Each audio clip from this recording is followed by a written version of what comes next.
මොකද පැහැදිලිවම අපි කියන්නට ඕන මේ කාන්තාවන්ට මේ වෛද්‍යවරියන්ට ඒ වගේම වෘත්තීය ශාස්ත්‍රයේ සහ රැකියාවල නිරත වී සිටින සමස්ත කාන්තාවන් මූණ දෙන්න තිබෙන මේ ගැටලු පිළිබඳව දැන් දින කිහිපයකට පෙර අපි ජාත්‍යන්තර කාන්තා දිනේ හැමෝම කතා කළා. උත්සවත් පැවැත්වුවා.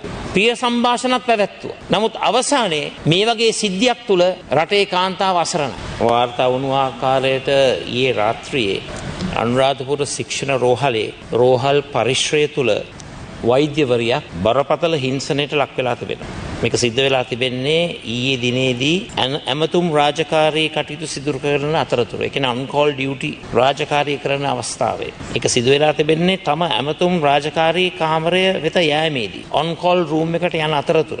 බාහිර පුද්ගලයෙක් පිහියක් පෙන්වලා බිය ගන්වලා ගැටගසලා ඒ ඇමතුම් කාර්යාලය තුලදී බරපතල ලිංගික හිංසනයකට ලක් කරලා තිබෙනවා. ඉතින් විශේෂයෙන්ම මේ වගේ සිද්ධියක් අපේ රටේ රෝහල් පද්ධතිය තුල සිදු වෙලා තියෙන කියන එක පිනන් අහලා නැහැ මෑත කාලේ. අනුරාධපුර ශික්ෂණ රෝහල කියන්නේ විශාල පිරිසක් ගැවසෙන ස්ථානයක්. මෙරට තිබෙන විශාලතම රෝහලක්. ඒ වගේම මේ සිද්ධියට මේ වෛද්‍යාචාර්යතුමිය මුහුණ දෙන්නේ රාජකාරිය සිදු කරන අතරතුර. එවන් ස්ථානයකදී බාහිර පුද්ගලයෙක් මෙවන් අපරාධයක් සිදු කිරීම ඇත්ත වශයෙන්ම බරපතල තත්ත්වයක්. මේ තත්ත්වය තුළ අපේ රටේ රෝහල් පද්ධතිය තුළ වෛද්‍යවරියන්ගේ ආරක්ෂාව පිළිබඳව බරපතල ප්‍රශ්නයක් ගැටලුවක් උද්ගත වෙලා තිබෙනවා. අනුරාධපුර රෝහල තුළ තරම්වත් ආරක්ෂාවක් නැති රෝහල් සිය ගණනක් අපේ රටේ තිබෙනවා. ඒ වගේම මේ වගේ තත්ත්වයන් තුළ අපේ රටේ වෛද්‍යවරියන් විශාල ප්‍රමාණයක් දැඩි කම්පනයට, භීතියකට සහ තිගැස්මකට ලක් වෙලා තිබෙනවා. අපි දැක්ක පහුගිය කාලවකවානුව පුරාවට වෛද්‍යවරියන් ඇතුළුව සෞඛ්‍ය ශාස්ත්‍රයේ බොහෝ දෙනෙක්ට විරුද්ධව සංවිධානාත්මක උසිගැන්වීම් සිද්ධ වුණා. ප්‍රකෝපකාරී ක්‍රියාවන් සිද්ධ වුණා. ඒ තර්ජන වලටත් සෞඛ්‍ය ශාස්ත්‍රයට මුහුණ දෙන්න සිද්ධ වෙලා වෛද්‍යවරුන් ඇතුළුව. ඉතින් ඇත්ත වශයෙන්ම මේ වර්තමානයේ මේ සිදුවුණු සිදුවීම විශේෂයෙන්ම මේ වෛද්‍යවරියට සිදුවුණු මේ හිංසනය අපි තරයේ හෙලා දකින්නව පමණක් නෙවෙයි හැම වෙලාවෙම ජනතාවගේ ආරක්ෂාව, ජාතික ආරක්ෂාව ගැන කතා කරනකොට විහිළු කරනවා. අපි දැක්කා ඒවා කාටුන් වලත් සඳහන් කරලා තියෙනවා. දැන් මේක කාටුන් එකක් නෙවෙයි. මේ වෛද්‍යවරියට මේ සිදුවුණු මේ බරපතල ලිංගික හිංසනය තුළ රාජ්‍ය සේවයේ නිරත වී සිටින නිලධාරිනියන් තමන්ගේ සේවාව ඉෂ්ට කිරීමේ කර්තව්‍යත අද අපහසු තත්ත්වයක් බවට පත් වෙලා සැබවින්ම ජාතික ආරක්ෂාව පිළිබඳව, ජනතාවගේ ආරක්ෂාව පිළිබඳව අද බරපතල ගැටලුවක් උද්ගත වෙලා තිබෙනවා. ඉතින් විශේෂයෙන්ම අපි දැනගන්නට ඕන රජය මේ කාරණාව පිළිබඳව දන්නවද? මේ වගේ වෛද්‍යවරියක් මේ වගේ බරපතල ලිංගික අතවරයකට, හිංසනයකට ලක්වුණු කාරණාව ගැන දන්නවද? ඒක දැනගත්තේ කොයි වෙලාවේද?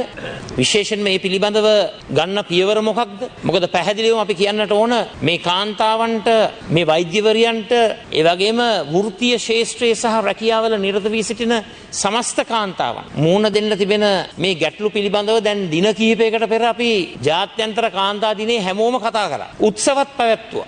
ප්‍රිය සංഭാෂණත් පැවැත්වුවා. නමුත් අවසානයේ මේ වගේ සිද්ධියක් තුල රටේ කාන්තාව අසරණයි. ඒ නිසා විශේෂයෙන් මට දුවෙක් ඉන්නවා. මං හිතන්නේ මේ සභාවේ සියලු දෙනාටම මේ සිදුණු සිද්ධිය පිළිබඳව ලොකු බරපතල හැඟීමක් තිබෙනවා. නමුත් හැඟීම් තිබුණාට මදි. අපි මේ රටේ මේ වෛද්‍යවරියන් ඇතුළුව මේ කාන්තා පාර්ශ්වය සුරකින්නට, ආරක්ෂා කරන්නට, රැකවරණය ලබා දෙන්නට අපි මේට වැඩි කාර්යභාරයක් ඉෂ්ට කරන්නට ඕන.